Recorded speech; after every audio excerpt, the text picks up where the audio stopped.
In this week's episode of A Dryer Dose of Disney, Jared shares with us his SeaWorld Orlando advice.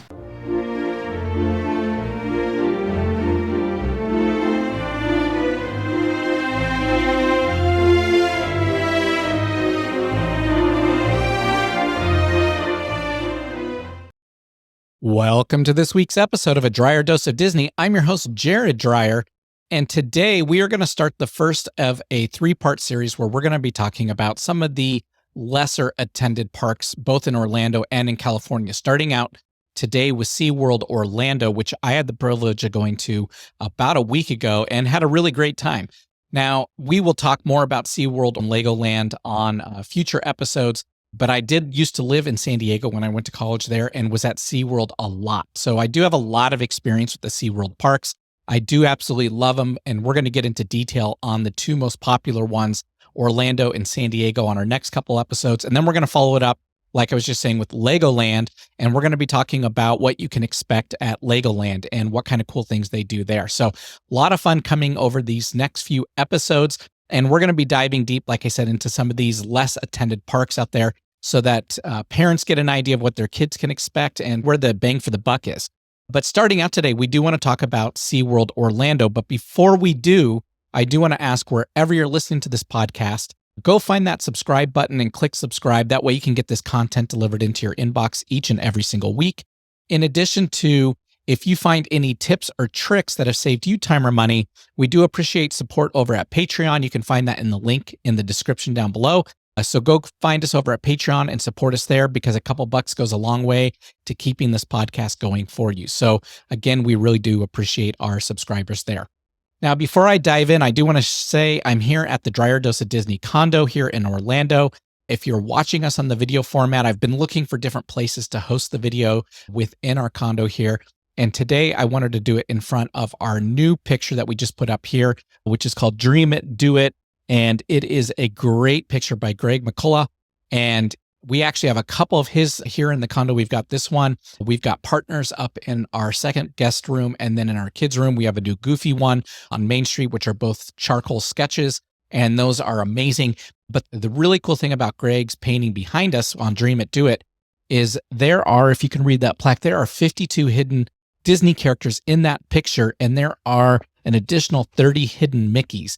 And they are really hard to find, but they're really cool when you do find them. They are everywhere throughout that painting up there. So I do encourage you, if you think that's a cool looking painting, go online, check it out. You can find it over at Art of Disney down here at Disney Springs. And then Greg is over at the Epcot Arts Festival every single year. And that's where we actually found this one earlier this year in January, late January. We went to the Arts Festival and picked this out and had it shipped to our home in Denver, and then brought it back with us so that we could hang it up here in our condo in Orlando. Again, we do rent out this condo. If you'd like a chance to rent it out, you can find that also in the description below. And we've opened up the calendar for the remaining of 2023 and going into 2024. So now is a great time if you want to get this booked. So with that, though, let's dive into SeaWorld Orlando. And I'm wearing a special shirt today. This is not from the same company as the others.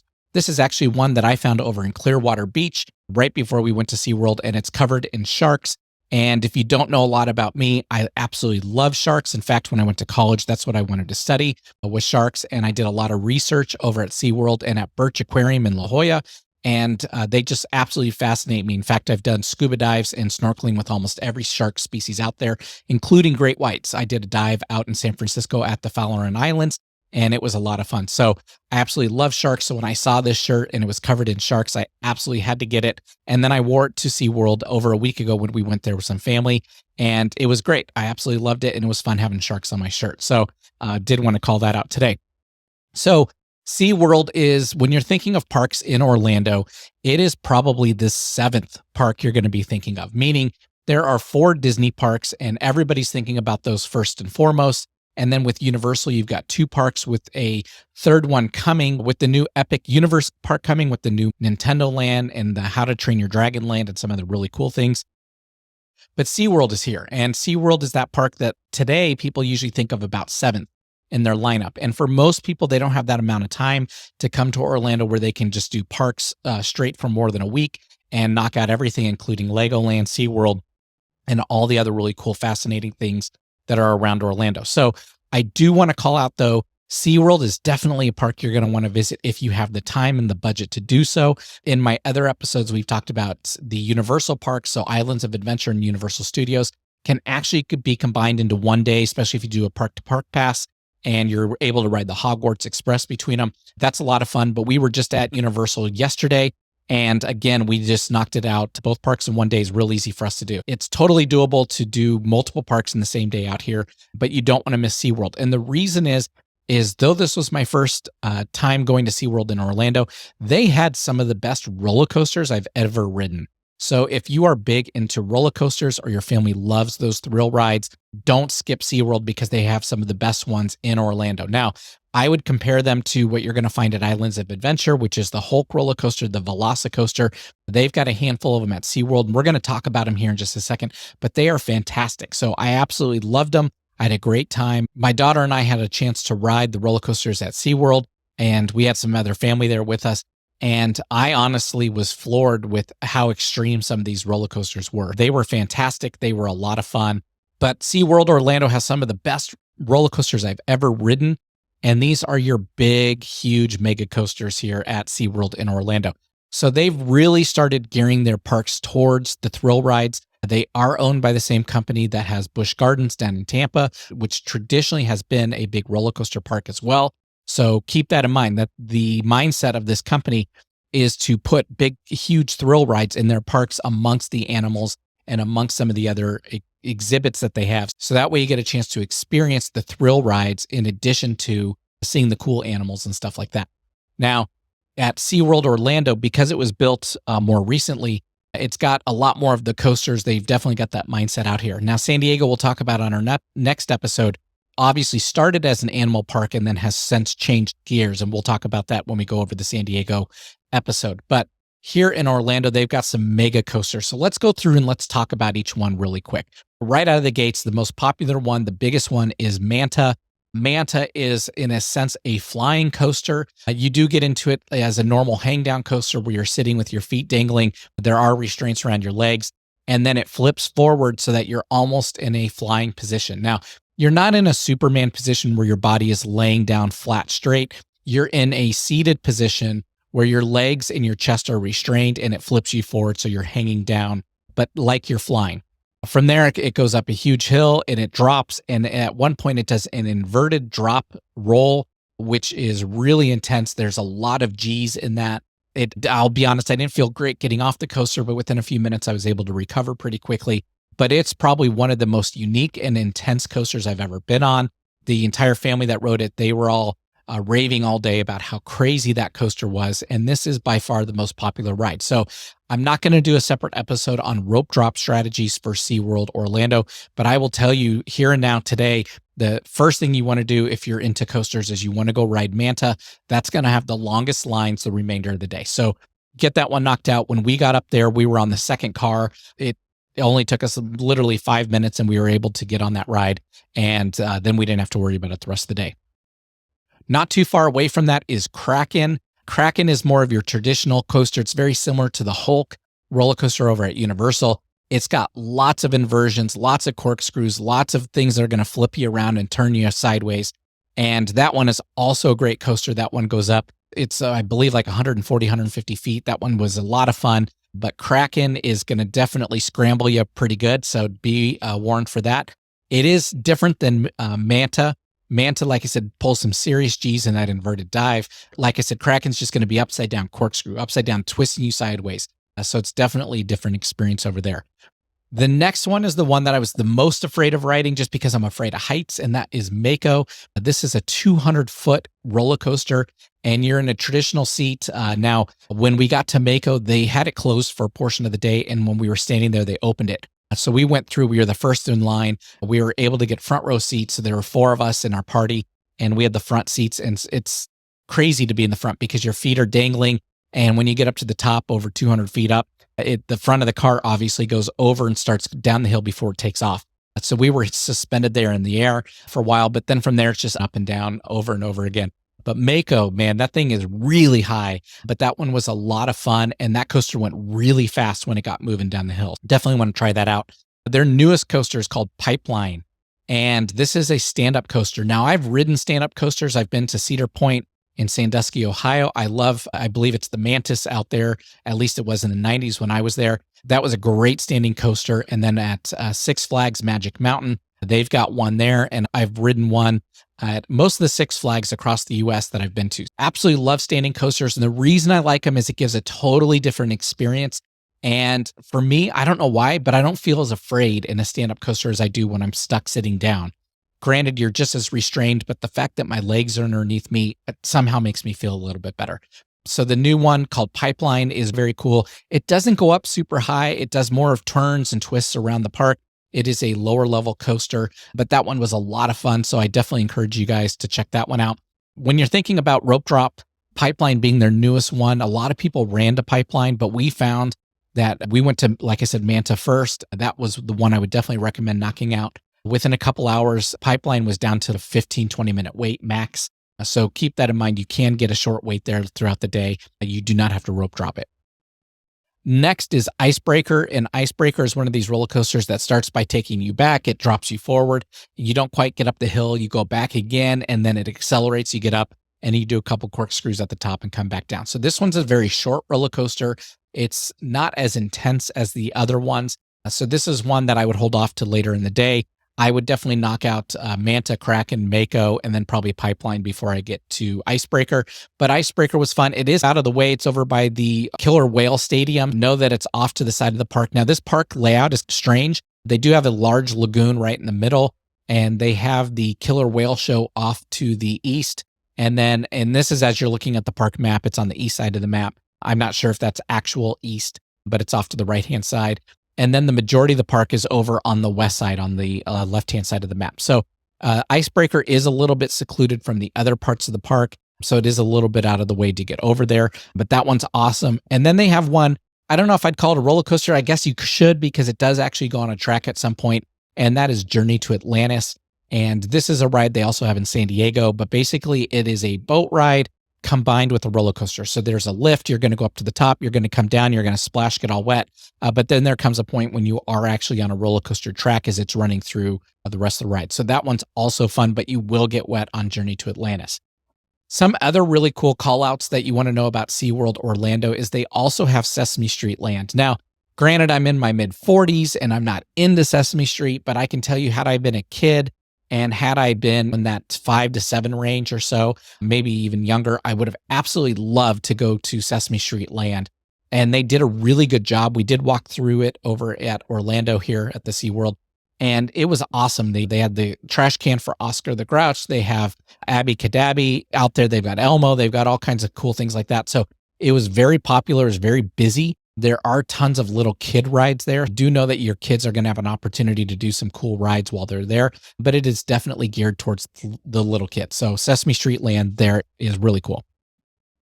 Now, the reason though that people like to go to SeaWorld is for these shows. And the shows were awesome. They had 3 great shows. They have some downside to them, and that's really post Blackfish. So if you've not seen the documentary Blackfish, it is about killer whales in captivity, and it really killed the industry to the point that now the SeaWorld parks are not doing such a big, robust show with the killer whales. They're doing more of an educational thing, and they're trying to keep them short. And that's the downside, is these shows lasted about 15 minutes for the most part, a couple maybe went a few minutes longer to 20. But they're very short shows. They're very quick. They're just one and done. They just give you some educational pointers and some tips about the animals. They do a couple tricks where the animals jump in the air, or maybe they splash the crowd, but that's it. Then they're off from the stage and they move on with life. The 3 shows that they have there are the Dolphin Show. That one was a lot of fun. They do have some covered seating about halfway up. In Orlando, I do recommend that. You're going to want to be under cover and in the shade because it does get so hot there. But that was a good little show. Like I said, that one was really short. Then they have the Sea Lion and Otter Show. That one's a lot of fun. This one is actually almost identical to the show out in San Diego. We've seen that one so many times. It is more comedy based. It's honestly, out of all of them, it's probably the most entertaining show. And that one, like I said, a lot of gags, a lot of jokes. It's a lot of fun. They also bring out multiple animals, including a secret one at the very end I'm not going to tell you about, that most of you probably haven't seen in a show. So that one's really cool. And then obviously the Killer Whale Show is their highlight over there. With the Killer Whale Show, they do it more as an educational experience. They talk to you about killer whales. how they function in their playtime and how they work out at the parks. And it's just really cool to see killer whales in captivity. So that's something that outside of SeaWorld, you're not really going to get. You can see dolphins almost anywhere in the world. Sea lions and otters, you can see at different aquariums throughout the world, or you can see them in nature if you're out in a city like San Francisco or out on the West Coast somewhere. But killer whales are something you're not going to see unless you're on a cruise, you're out in Alaska, or you're going to SeaWorld. So that was a lot of fun to see the large killer whales. And for our family that was there, they were from the Midwest. And for them, that was a very unique experience for them to see those animals there at the SeaWorld park. So those were all a lot of fun. As for the food, granted, SeaWorld, just like all the other parks, does a great job. I will give you a recommendation, and that is they do the refillable bottles there, which means you can pay about $15. You can get this refillable cup that you can use then throughout your day and refill it as often as you want at any of the stations. That is something that we like to do if we know we're going to be there all day, just because we will drink a lot of water or drink a lot of soda. And that way we get one cup between the three of us, and you can refill them like every 15 minutes. And we will fill up on that throughout the day. So I do recommend getting those. If you've listened to my other episodes, I love barbecue, and they had a barbecue place.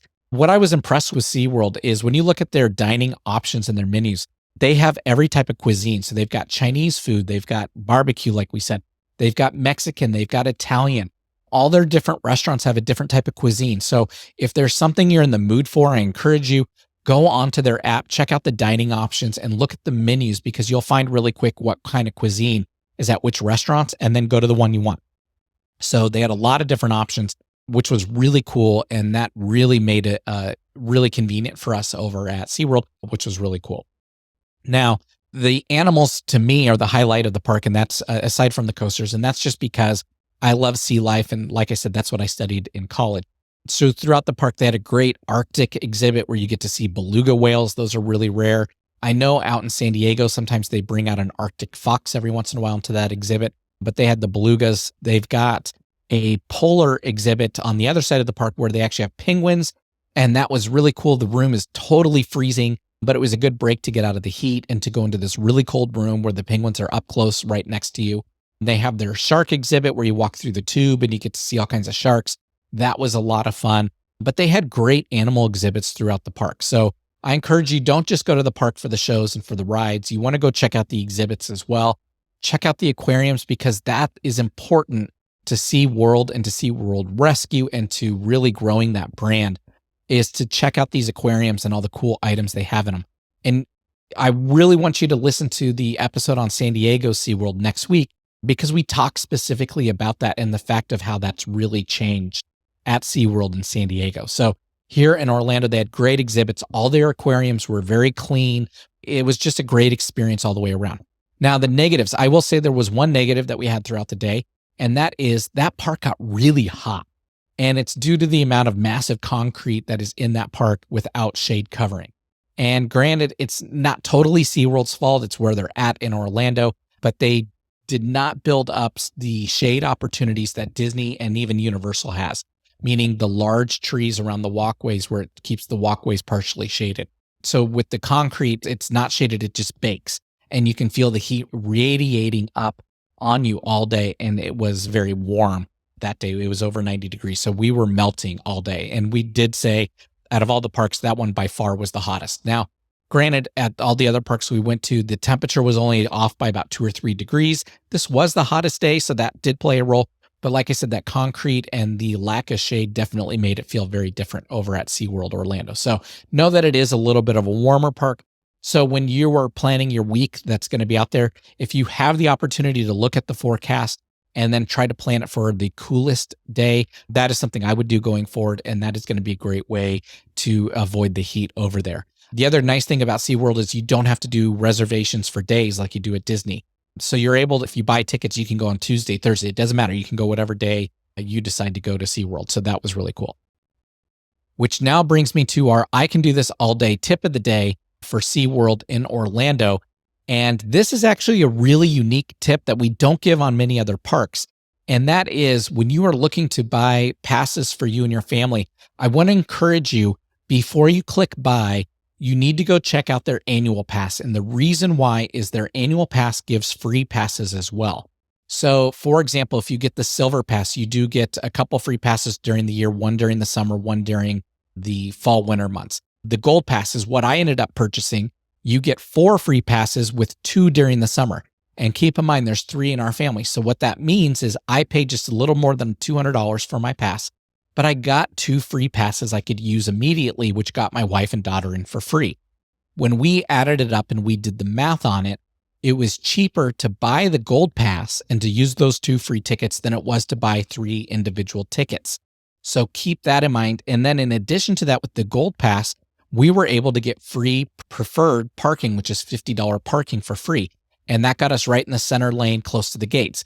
So you're going to get your parking for free. So if you think about, I'm going to be driving in there, that's going to cost you 30 to 50 bucks, depending on which type of parking you do. If you're going to be buying all your tickets, that's going to add up too. In addition to that, you get discounts on all your food and all your merchandise when you have the annual pass. So we were able to save quite a bit of money on our lunch that we got, as well as on those refillable cups and any souvenirs that we wanted to get. So I will say it is worth, do the math for yourself, take 5 minutes, think about how many people are in your party, multiply that times the daily rate, and then figure out how much it costs to get in and add in your parking. Then go over and look at the annual pass side of it. And again, like I said, the gold, you do get 4 free passes a year, but they are broken up when you can use them. You can only use them at certain times of the year. We could only use 2 during the summer. So luckily for us, family 3, that worked. If you have a family of 4 or 5, then you can use your 2 free ones, but then you can also use your gold pass to buy discounted tickets for the other people in your party, which is what we did. So I used my gold pass and I was able to buy 4 additional discounted tickets for the family of 4 that was going with us. So there were 7 of us in total, and it saved us a ton of money using their annual pass. And though you may never go back again, it's definitely worth it to save yourself a couple $100 there, because that's what it amounted out for us. So I do want to encourage you, do the math on it. It is definitely worth it. But with that, we hope you have a magical week as you're planning your next vacation. Like I said today, you're definitely going to want to visit SeaWorld Orlando when you're in the area, especially if you love big coasters or you love marine life. You're definitely going to want to go. I was pleasantly surprised when I went. I had a great time. I loved the roller coasters that were there. But tune in next week as we talk about SeaWorld San Diego, as that is a different story. And then the following week, we'll be talking about Legoland. Okay? Talk to you later. Bye-bye.